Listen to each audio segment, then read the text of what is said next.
সম্পদের মায়া, সংসারের মায়া, পিতামাতার মায়া, আত্মীয় স্বজনের মায়া, সব কিছু ছাড়তে পারি আল্লাহর নবীর কদম ধরেছি। এই কদম কোনদিন আমি ছাড়তে পারবো না। জোরে বলি সুবহানাল্লাহ।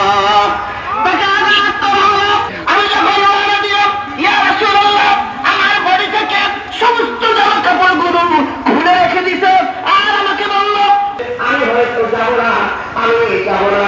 ওরা ভাবছে আমি যদি অন্য হয়ে যাই, আপনার আমি আসবো না। আমি বসে রাখিলাম, আমাকে সম্পদ থেকে তোমরা আলাদা করছো, তোমরা আত্মীয়তা থেকে আলাদা করছো, আমাকে সব আলাদা করছো, আমার কোনো আপত্তি নাই। মায়ের কাছে গেলাম, মাগুমা হেফাজত করে আমি আমার নবীর কদমের মধ্যে হাজিরা দিব। জোরে বলি সুবহানাল্লাহ।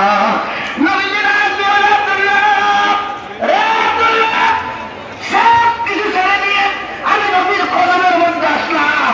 আসলাম আর ঘরে আসো, ঘরের মধ্যে দিয়ে হুজুর মুবারকের মধ্যে নিয়ে নবীজি দুইখানা কাপড় বের করলেন। একটা তার মাথার উপরে দিলেন, আরেকটা তার নাভির অংশে বেঁধে দিলেন, আর ডাক দিয়ে বলে আব্দুল্লাহ আয়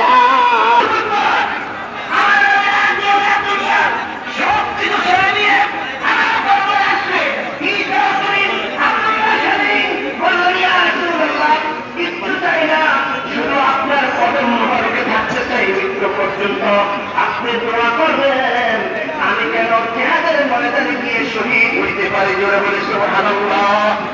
আব্দুল্লাহ জিহাদের ময়দানে চলে গেলেন, যুদ্ধ হলো না। যুদ্ধ ফেরত আসার সময় তিনি ইন্তেকাল করলেন। আমার নবী ঘোষণা দিলেন, সাহাবী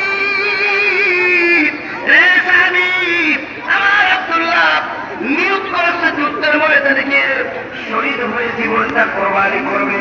যুদ্ধ হয় নাই, মৃত্যুবরণ করেছে আমার আব্দুল্লাহ। তোমরা কাপন করাও তার কাছে, আর আমি একাই যাবো। আল্লাহু আকবার।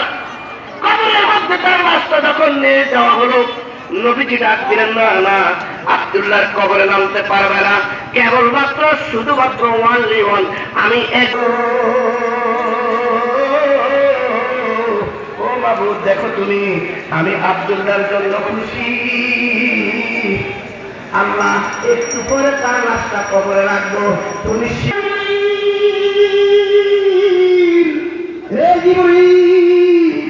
আমার নবীর চরণ কবরে পৌঁছে দাও, আমার নবীর হাসর ময়দানে।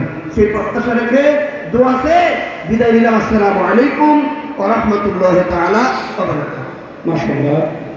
নারায়ণগঞ্জ লালখা মাহবুব, আপনার লোক নিয়ে আপনাদের করছে, যেখানে থাকেন আপনি স্কুলের কাছে আসার জন্য অনুরোধ জানাচ্ছি। এখন আপনাদের সম্মুখে আলোচনা নিয়ে আসেন